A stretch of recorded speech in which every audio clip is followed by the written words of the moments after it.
they won't be able to hear. Peace, peace, peace. Grand rising. Good morning to all the souls out there. This is the Hood Mystic representing www.hoodmystic.com. Today, the title of this video is Lust. I'm gonna be breaking some things down today, based upon another channel. And then what I'm gonna actually do is explain how I came up with all of these amazing hypotheses on how we can conduct our lives spiritually and build our lives spiritually and maintain the same energy that we have built upon created Sunday with the message of good news, which is the full moon in Cancer, which represents the moon in alignment with the fixed star Sirius, and Sirius being Sopdet, which represents that ancient mother energy, that ancient goddess energy. And so stay tuned for this video as we just really get in tune to the mother goddess video. And so hopefully we would get a lot of people into this build. But if there's only one person in this build, just build with me as we go through this process of explaining the astrology. And then from explaining the astrology, we can gain some insight in our personal lives. So astrologically, we're gonna first start there, and then we're gonna move into the tarot side of things and break that side down. And then at the end of the video, if you have any questions about this build or anything subsequent from this build or previous to this build, anything random, I'm going to open up the floor for questions. So, stay tuned to the end of this build. If you do have any questions, I would love to answer those questions for you. So today, even though the picture is focused on the moon and Aldebaran, we're just going to end there, but we're going to begin where we began yesterday in discussing Mercury conjunct Antares and where it's at in sidereal Scorpio and Western astrology Sagittarius. So what that actually speaks to, and let me say peace to everybody on the live, peace to everybody, everybody who's not on the live, peace to you as well. Be sure to comment any questions and things of that like. I'm here to answer questions because I just don't want to be a talking head. I want to be somebody that provides applicable insight to whatever you may be going through. So here we are, Mercury conjunct Antares, conjunct Jupiter, which it's shaded, but it's at the northeastern part of the map. It's kind of smudged together because it's conjunctions, but if you can see Mercury, Scorpius, and Antares representing a conjunction, and what we're dealing with is the alchemical fire. That's a simple way of explaining everything that I talked about yesterday. And the alchemical fire, is purifying and transforming from the inside. Once we create the reality or accept the fact that we create our external world from the inside and not the other way around, we then have to take ourselves a little bit more seriously and take control of our lives. And how we take control of our lives is through an emotional base, meaning that the things that are in front of us don't affect our emotional base one way or another, good or bad. We stay balanced and stay in a sense of understanding. And I think that this conjunction to Jupiter gives us this understanding that we are not alone. Even if we are living our best life, there are other people who are not living their best life, and it's not because they're bad people, it's because they lack knowledge. And so this is where you step in. and it's the evolution of helping others. You can help people energetically and spiritually. I think in my worst time, in my lowest time, I would send energy out to people because I felt that energetically that was creating a negative principle. And when you create a negative principle, the input equals output creates a positive principle. The same way if you have like a wild sexual experience, of course it's bad, but if it was good, if the sex was good, then that creates an imprint in your mind that you probably won't ever get rid of.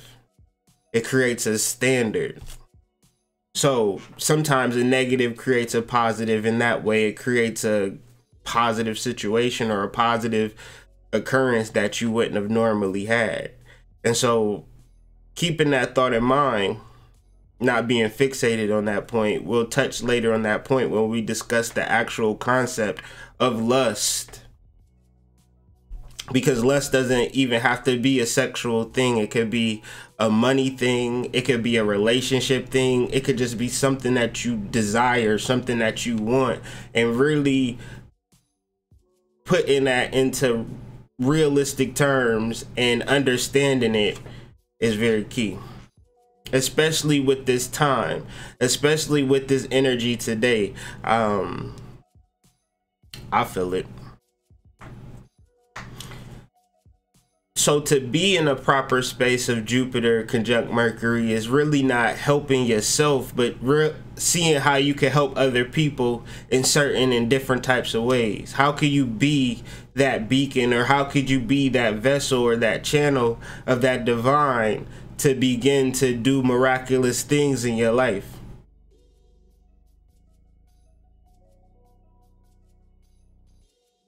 And this energy is square Neptune and Pisces,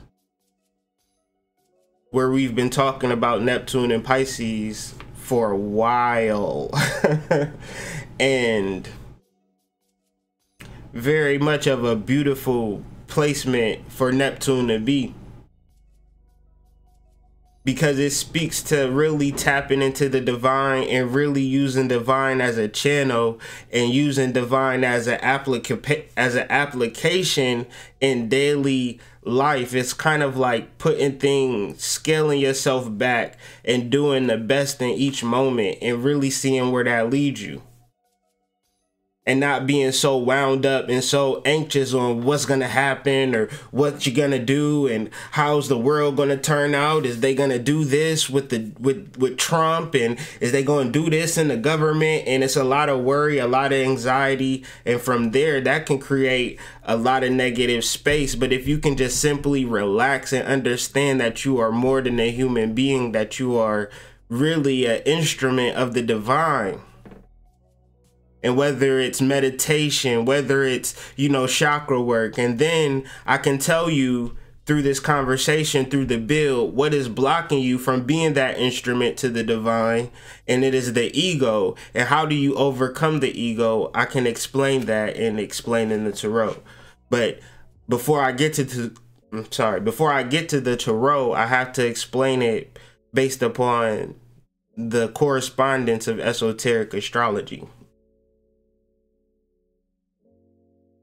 And as a spiritual being and as an instrument for the divine, it's very important to say what you will do, especially moving into this energy, especially moving into the summer solstice. What is your 2019 gonna look like? It starts with you saying it and you creating a vision, and then let 2019 be you walking into that vision. It's not the point of making New Year's resolutions. It's just the fact of the matter of dealing with energy and dealing with the point of you got to say it first, or you're going to deal with the same energy of waiting for things to happen. And that's the dark side of a square. That's the the reconcilability of the situation is that you have to say what you are going to will into existence, or else you're not powerful. And if you're not powerful in this day and age, then you're gonna deal with some suffering. To be a low vibrational third dimensional being, as we go through all of these portals and transitions and solstices, and you really worried about what you giving your kids for Christmas, then you are at a loss right now. Because don't nobody give a damn what you giving your kids for Christmas, when you have to focus on your child's development as a spiritual being within itself. And you're trying to create the standard of Christmas gifts. I mean, I haven't gave one iota thought to what I'm getting my kids for Christmas. They got grandparents, and I don't want to create that expectation that, you know, around this time, daddy's gonna go broke for your happiness. I'm not gonna do that. I did that to my mother, and that wasn't fair. You know what I'm saying? And none of that shit really matters. And they got grandparents and other family members that's gonna shower them with gifts. And if I'm gonna go broke trying to make, like, that's ridiculous at this point. So that's neither here nor there.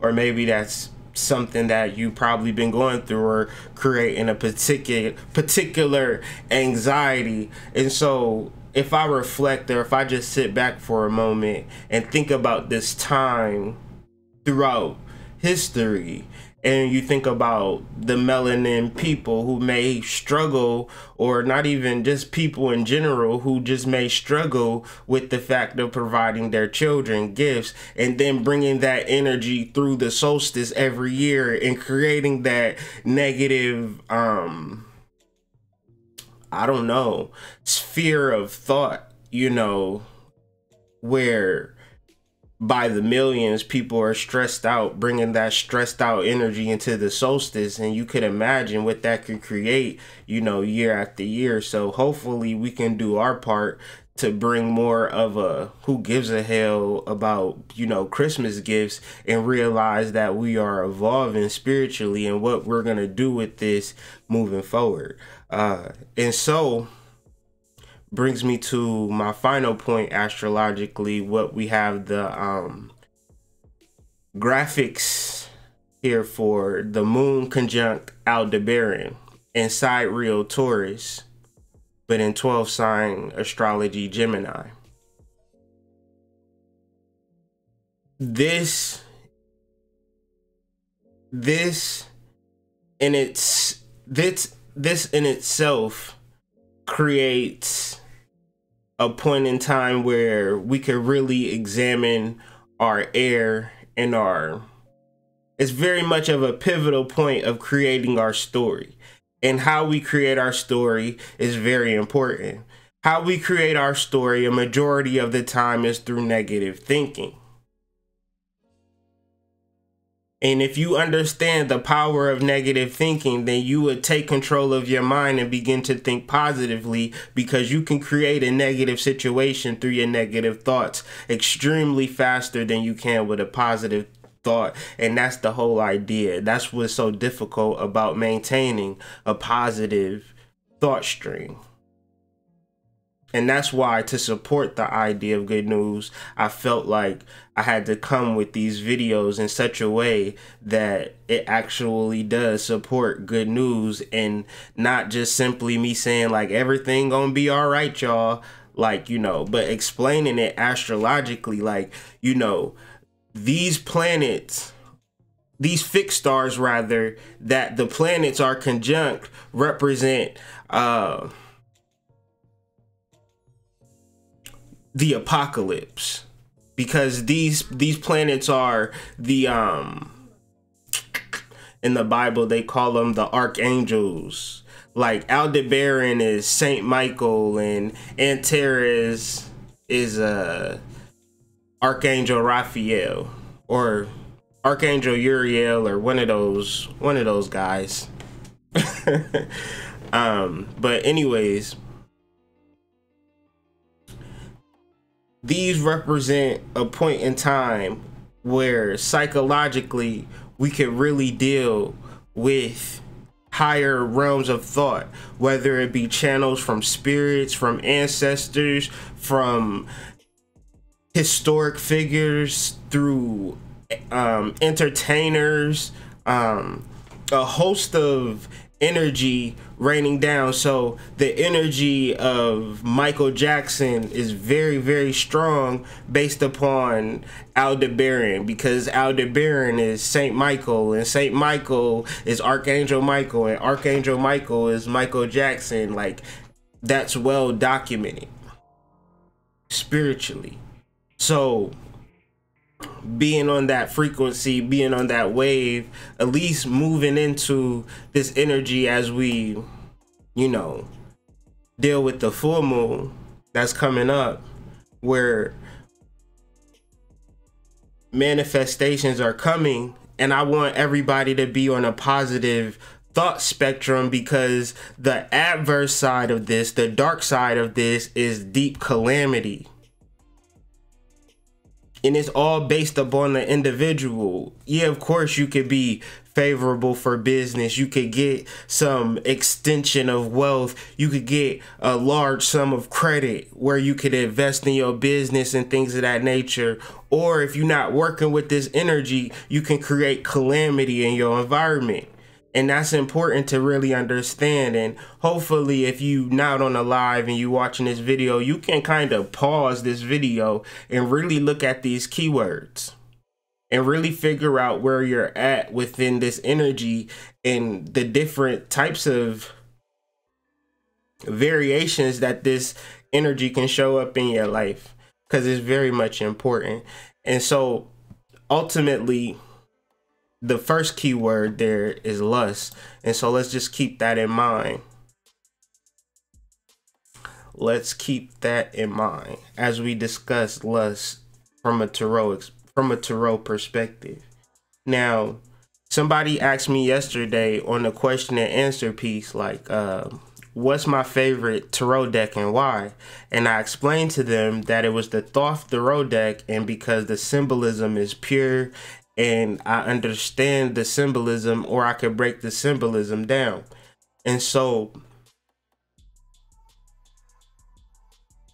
I said that, and then, you know, from doing the astrology, you know, the word lust had popped up. And then the song that I played earlier was a song that I kind of wrote like Saturday, and I kind of finished it yesterday, and that song is called Lust.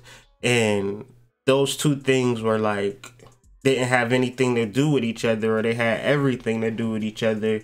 And then I felt that it was only necessary for me to explain this card, or look into this card a little deeper, because for me to say that I completely understood this card up till, you know, probably this morning, I would have been lying to you. No pun intended. And so the idea of this card was something that I could not really fully fathom. It was too abstract, you know, seeing a woman on a lion with 4 heads and she touching something, and I would kind of, you know, try to explain it or try to look it up or look up keywords and things of that nature. But I can say today I get it. Today I fully understand it. And so let's just look at the items on this card one by one and talk about them, and then just bring it home, and then kind of bring certain little points towards the end of it to kind of really explain it. So what we have here is a woman who appears to be drunk, naked, and mad or crazy. And what we have on the other side, to the left side of the card, is the faces of the lions, and they're looking at her in trance. They're looking at her in amazement. But this is life. Like, you know, like when I was growing up, the most wildest thing to me when I was like a young man was watching like Girls Gone Wild and things of that nature. I don't know why, but that just intrigued me. Like, a drunk woman, you know what I'm saying? Or if you ever been with a woman that you liked and she decided to get a little tipsy, you know what I'm saying? That's way more pleasurable than her being sober or her having like common sense and things of that nature. And you know, I wouldn't say like I intentionally get girls drunk, but if they ever was like, you know, I'm gonna have a drink, do you mind? Hell no, I don't mind. Drink away. You know what I'm saying? And it's just like something about that energy creates, like, I don't know. I like that. I like that. And so, but to explain it deeper, the card explains it deeper. And all of this is being taken from the Book of Thoth by Aleister Crowley. So to explain that energy deeper is the primitive creative force. Well, part of this is taken from the Book of Thoth. The second part of this is taken from the Revelation of St. John. But when I get to that point, I'll explain that point once I get to that point. But that's the primitive and creative force. And that primitive creative force, if ever worked with, it creates a new system of understanding. And maybe this is for the conscious people that used to be hoes before they was conscious. I'm one of those people that express myself through sexual encounters, but I don't do that any longer. But I wouldn't say that I'm ashamed of, you know, my sexual past, because I've met some actual good people and I've never been like a person who lacked integrity or a big liar or something like that, because that shit can get you hurt. But ultimately, in the mature adult spectrum of life and dealing with that primitive creative force where you meet somebody or you connect with somebody in such a way that it creates a vibration of strong sexual ties, that's lust. And maybe it don't have to be a strong sexual thing, but maybe you see a car and you just have to have that car, and that car just fits your personality, or a house or a business, or owning a business. Everybody I know wants to own a business. That's lust, because the idea of being free and making money in your sleep is something that's alluring, you know. And by doing that, you create a new system if you fully engage and make love to your job or your career, and it's fully committing to it. But understand, if you're going to fully commit to starting a business, then that's going to create, you ain't going to be the same person that you was going into it. You're going to change, and that energy from there creates guilt. And this is where we get to the Revelation of St. John by Zachary Lansdowne. And how do I get to this is because this woman sitting on this lion represents the soul. The soul represents Babylon or Sopdet or Sirius, and Babylon just represents the matriarch of spiritual energy that existed before the patriarchal energy stepped in and kind of put male figures over top of the spiritual energy. And that spiritual energy still exists when you deal with the feminine energy, whether it's within yourself, where you create changes in your environment. People respond to you differently. Dudes want to give you your number, and I'm talking about you, a dude. You tapping into your feminine energy, niggas is sliding into your DMs, and that's just a joke. But I'm just saying, like, when you tap into your feminine energy, people respond to you differently. And feminine energy is just the soul energy, and this is what's being suppressed, or this is what's rising to the surface. And understand, in the Bible, in the book of Revelations, when they talk about Babylon, or when they talk about the mother of harlots and things of that nature, they're talking about that ancient spiritual feminine energy that they don't want you to fuck with. But still, if you look in the Bible in verse 17, where it specifically deals with the ego, that's from Zachary Lansdowne's book, or is verse 17 of Revelation, same difference. it actually points to the fact that when you deal with this energy, you still are marveled in great amazement.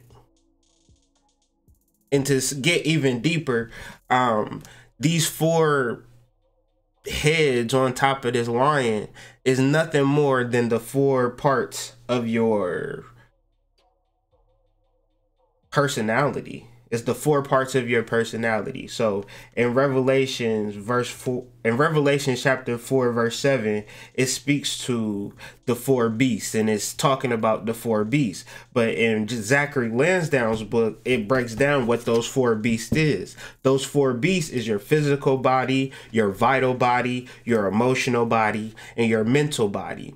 And even though you can be so strong, and even though you can be so energetic, and even though you can have all of your shit together, and you can be vibrating on the highest level, when you deal with this soul energy, it's going to amaze you. It's going to distract you.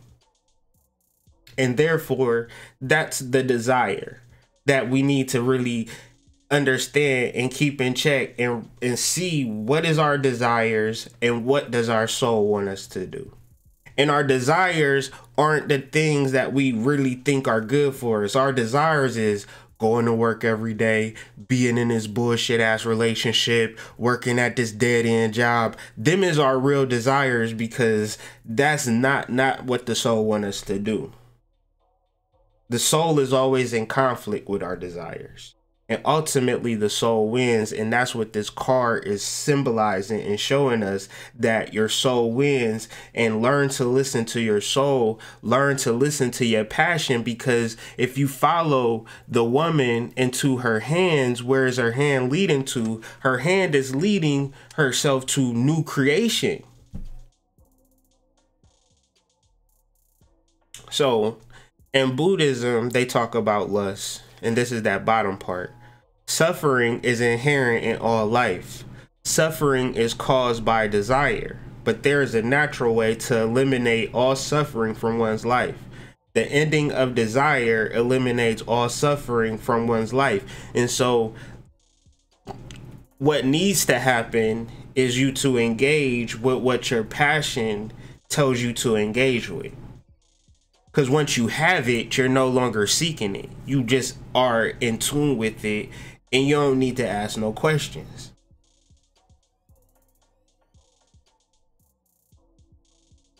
I hope that made sense. And so the card where the moon is at in, 12 sign astrology, the deacon, is the 8 of Swords. And as you approach this summer solstice energy, I will hope that you will understand that, this, like the song that's playing in my head right now is Kirk Franklin, "The Storm Is Over Now." And so if you are going through any particular storm, it's not to feel bad about it, but it's really to take control over what got you into that situation, and really learn to step out of that situation and not make those same decisions. Making the decisions based upon the desire, and the desire never really manifests into something that you wanted to manifest, because this shit is not picture perfect. But learning to be guided by the soul, and learning to be guided by within, is how you begin to realize that this thing can be perfect. And I didn't say it in my yesterday's video because I was a little bit scattered, but I came back towards the end. But perfectible is the realization that you are not perfect, and you have something to work towards, which is very key.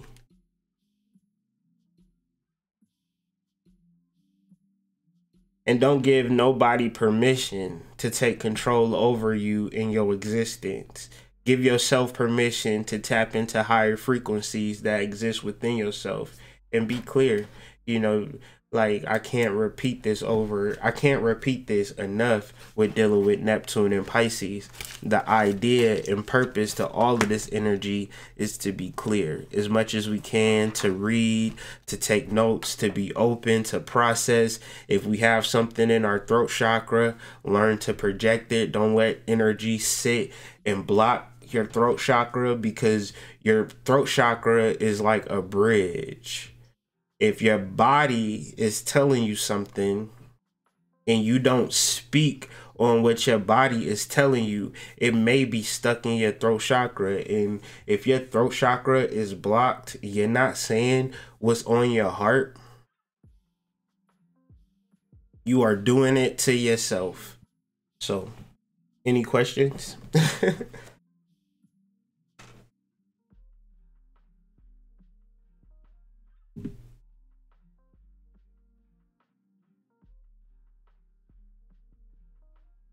Peace to everybody, though.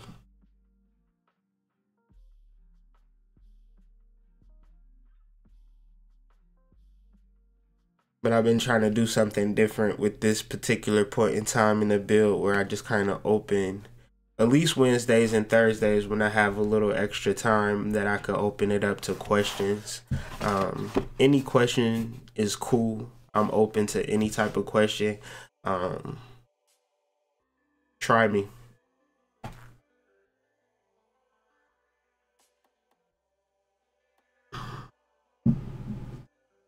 You damn right.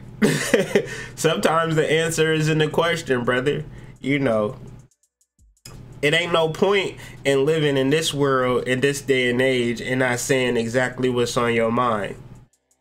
Like, and if you're not saying exactly what's on your mind, if you holding it in and you ain't getting no results, you got to separate from you. It ain't even the situation at this point. It's you and you projecting that.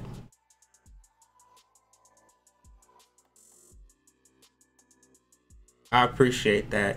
And gratitude for everybody that was on a live, that took something from this live, that was able to kind of apply what I was saying in this live and really attune to, you know, some truth in their experience, and make their experience a tad bit better by, you know, and tuning from the inside out. You know, it's powerful.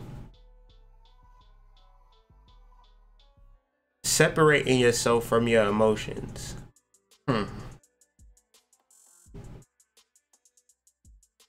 So emotions, let's talk about this, because that's a good question. Separating yourself from your emotions. I want to acknowledge my emotions, and then I want to see how crazy my emotions are when I acknowledge them truly and honestly. Whatever my emotions are. In my relationship, that can be a little crazy, and it has been a little crazy. But who's to say, you know, where me and my relationship will be or where it will go? But as of now, I feel like that's an important part to our growth and development, is being honest with each other about our emotions and being real about our emotions every day. And, you know, I talk on here every day about, you know, balancing your emotions and being emotionally sound and blah, blah, blah. But if my wife is having a bad day because she just had a baby, I gotta encourage her to be honest with me about that shit so we can deal with it. Because what generally happens is that we not taught about acknowledging our emotions. And so when she told me about her emotions, then I got into action mode. And whenever she does tell me about things, I'm in action mode. I'm not in judgment mode. But I don't think you should ever separate from your emotions. I think you should always honor and acknowledge your emotions. And if they are negative emotions, you got to be responsible enough to do something about it, to trigger it into a positive emotions. And therefore, I always look at emotions as a cup of pure water. And over time, we allow things to get into our cup of pure water that dirty our water, that make our water, you know, toxic swamp sludge. And therefore, when we deal with emotions and our own personal emotions, it's like we don't want to touch it because it's toxic swamp sludge and we can't find that purity within ourselves. It's very much important for us to empty that cup and start over, because sometimes our emotions are too toxic and too unbearable, and to try to sort that out and try to find the purity in it is just, you just can't do it. And therefore, that's where the judgment and guilt comes in. Like, you got to be able to empty your cup and start over.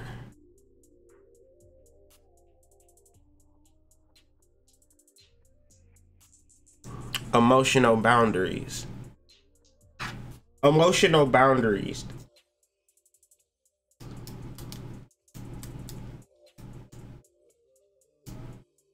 Exactly. It's no situation which you get a situation of buildup and toxicity and then try to manage it or function within that buildup and toxicity. No, you have to get rid of everything that's impure. And whether you're talking about a car engine, a horse, or anything, it has to be completely removed and start over. Start it over, and then you have to begin a process of maintenance so it don't ever get that bad again. Maybe do tune-ups. You know, if you ain't did an emotional tune-up in 10 years, maybe make sure that you're doing emotional tune-ups monthly, making sure that you are emotionally sound. I make sure that I'm emotionally sound daily. And it's power in supplements and things of that nature, being hormonally balanced,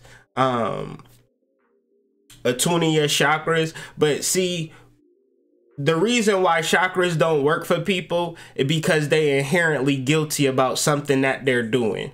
So if you're in a situation where, if you in a relationship and you and your partner not doing chakra work together, then that's some form of guilt. That's some form of emotional imbalance that, of course, your chakra work is not going to be all the way in full alignment, because you're laying in bed with somebody and sharing energy with somebody that by nature is disrupting your chakras.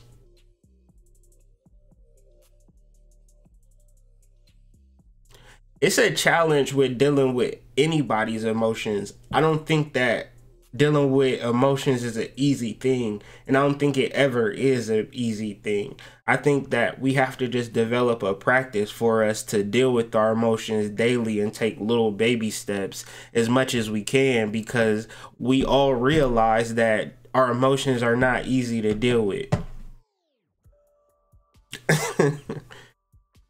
Some Star Trek on them. Yeah, I'm a Vulcan for real.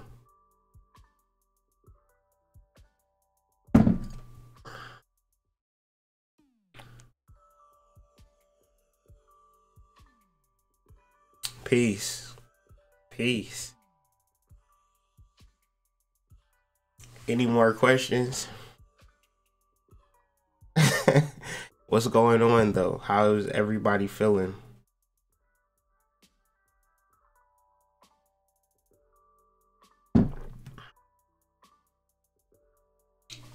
Y'all be watching. Y'all can ask questions too. Ain't no sense of watching and not ask questions. I love you too.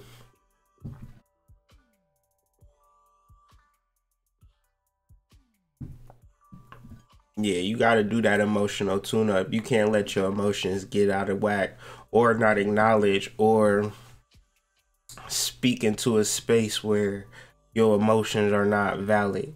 Like, your emotions are always valid. And if you in positions, in relationships, like even employment places where your emotions ain't valid, where you can't be you, then you in the wrong place. You're allowed to be emotionally heard and acknowledged. Everybody does. Even like, it's nothing of value to suppress your emotions no matter what people may think about you. And this is the whole crux of the whole binding or the problem with dealing with our emotions, is what is people going to think? How is this making people feel? It really don't matter though. I prefer meditation with silence. Silence is pure. Them Hertz frequencies is just some weird people messing with some sounds, and I can't test them Hertz frequencies for myself to trust that they are legit. But silence is completely legit. I suggest a powerful modality for really tapping in is getting you some cheap ass earplugs and throwing them earplugs in and just kind of meditating on your breathing and isolating yourself from the world as much as you can. Earplugs, blindfold, you know what I'm saying? Even a nose plug if you want to go there. But maybe not a nose plug. Maybe that's too extreme because you gotta kind of you gotta breathe. But you know, I'm just saying, like, the most that you can do to block out your senses, the more that you can do to get in tune with yourself, is the best that you could do. Like, as far if you want to meditate. But you can meditate in so many different ways. You want to meditate the most comfortable ways. You can do walking meditations. You can do driving meditations. You could do my favorite meditation of where, like, I would get frustrated because I didn't have time to get in Zen mode because I was living in chaos. You know, just shit going on at all times. I could never get in Zen mode, whatever. I said, fuck it. I'm going to just meditate on the noise and the chaos. And that's when I really got into real altered states, when I just focused on everything. So that's a powerful meditation too. Yeah, home for the holidays. Oh, shit. Oh, this is a conscious person's worst nightmare. You know what I'm saying? Where you have to kind of process everything that you've been going through and deal with people who have not been doing anything. Kundalini yoga is powerful. Dragon breath is powerful.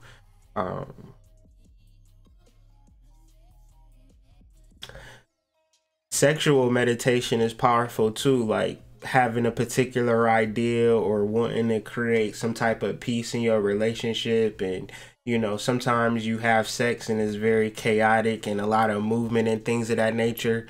Sometimes you can just, you know, like chill, you know, in that sexual position and kind of look at each other and kiss each other and not be in no type of movement and kind of touch each other and just be in a meditative bliss, because sexual energy is that energy where that is, you know what I'm saying, that is the real deal. And so if you can kind of do different things within your sexual practice, without it being so like, oh, I want you so bad, and you know, then it's over. You know, we're not really talking about that. You know, very much of a point in time where you can really tap into some real magic. Another form of meditation. Drumming. I like to drum, especially out in nature.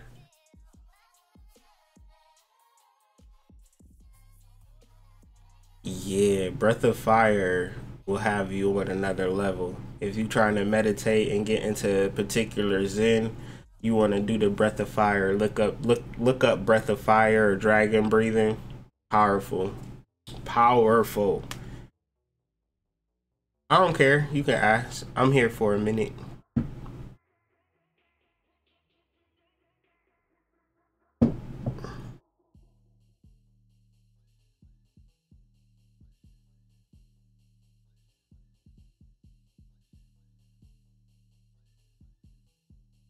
But thanks for everybody joining in on the live. Any questions, just enter them into the chat. Don't be scared.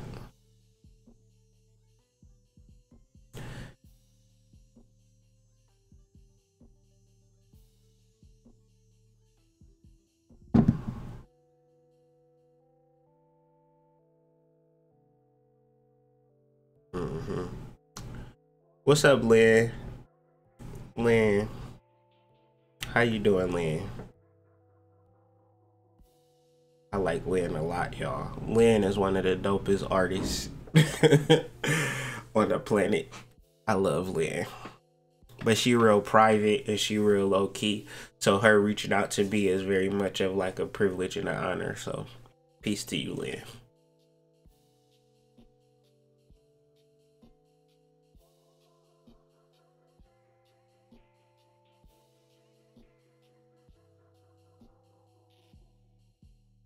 Indeed. Indeed. Being 22 and conscious is very much of a no man's land. Hmm. To be 22 and to be conscious and trying to find people, shit. I'm 34 and I feel the same way you do.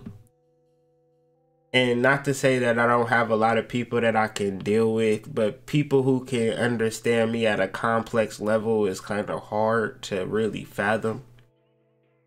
So I wouldn't put too much stress on it. I would just kind of let it go and figure out how you can project yourself into situations that you want to truly be in. Part of it is really dealing with and working with your magic and projecting yourself into situations that are ideal. But if you don't create the ideal, if you don't create the situation that you could see yourself in, then it won't really truly exist. And that's kind of where you're at, being 22, kind of like a master number of sins. And I feel like you really coming into a sense of your power. So, you know, and your life is going to be very, very long and very, very much of accumulating and building wisdom and living a life of separatism. It may be a life of solitude and understanding the joy of solitude versus the anguish of being lonely is truly a perception that you would have to develop moving into these future years. um the reality of it, and you'll probably have to experience this to fully get it, is that once you achieve a relationship, it's never going to be what you want it to be, and so it's going to create more negative situations in your life. And somebody could have told me this at 22 and I could have been like, that makes sense, but you're still gonna have to experience it to fully realize and find peace within yourself. And so I would finish it off with always establishing and finding peace within yourself at all times, Mandisa. No matter what, finding peace within yourself is key.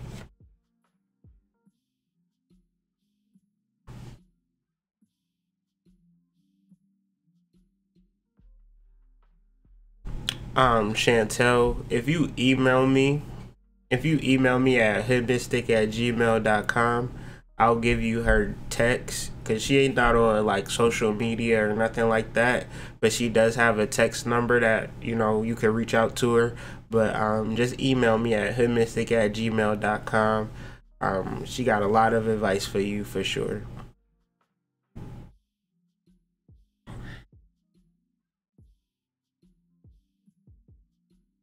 I think when dealing with family, you shouldn't have any expectations, and if shit goes south, it shouldn't affect you emotionally. Um, you should be more of observant and less subjective.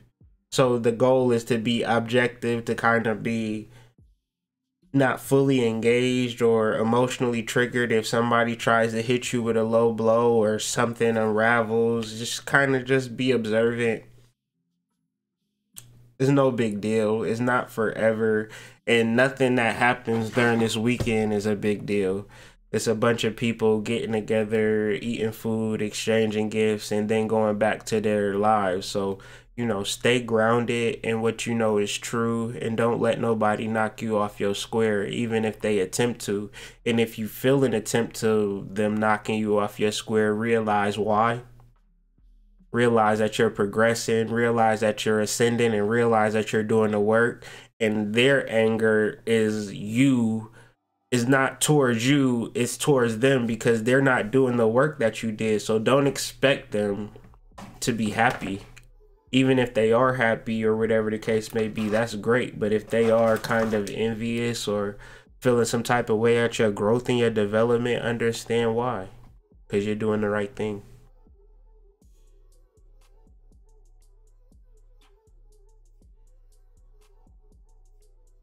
No problem. No problem. So, I love getting on this live with y'all, and we're gonna wrap this up on Friday and look forward to a powerful summer solstice. And tomorrow we're just gonna talk more and elaborate more on the goddess, and elaborate more on the summer solstice, elaborate more on Venus. And I appreciate everybody joining in on the live, and your gratitude is reciprocated from me and my family. And as we move forward into this 2019, let's move forward in this 2019 with a strong positive vibration, because it's definitely needed on this planet. And a small group of us can really do a lot. If we kind of change our energy, we're going to really do a lot. We're going to make a lot of impacts and a lot of changes that's going to be reverberated throughout time. So just stay strong and stay centered within yourself, because that's enough. That's enough. There's nothing more. So peace.